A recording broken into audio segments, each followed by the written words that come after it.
Alors, qu'est-ce que l'esprit critique, effectivement? Je dirais que la première démarche de l'esprit critique, c'est apprendre à penser sa propre pensée.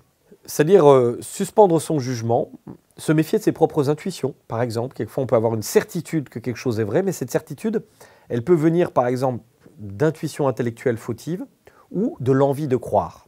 Parfois, j'ai envie de croire vrai, ceci ou cela. Selon, par exemple, que vous ayez telle option politique, que vous soyez de droite ou de gauche, vous n'allez pas forcément lire un fait divers de la même façon. Et vous avez alors tendance à aller chercher des faits qui vont confirmer votre lecture, par exemple, de ce drame, de ce fait divers, plutôt que tel autre fait qui pourrait la contredire. C'est ce qu'on appelle le biais de confirmation. Donc je crois que le début de l'esprit critique, c'est déjà de s'interroger là-dessus. Qu'est-ce que j'ai envie de croire vrai?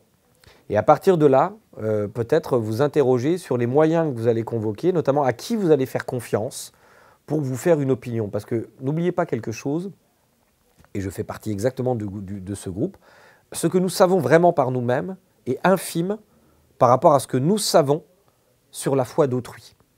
Donc le fait de faire confiance à autrui, c'est fondamental dans l'espèce humaine. Donc le début de l'esprit critique, c'est sans doute cela, une réflexion sur la confiance. À quel type de groupe je vais déléguer mon croire? Est-ce que je vais croire parce qu'un youtubeur qui a beaucoup de visibilité m'a dit que c'était vrai? Ou est-ce que je vais croire plutôt parce qu'une communauté, par exemple de scientifiques qui travaillent collectivement et depuis des années sur un sujet, a fait émerger ce qu'on appelle un consensus scientifique sur ces questions? Évidemment, vous aurez compris que je vous suggère la deuxième option plutôt que la première.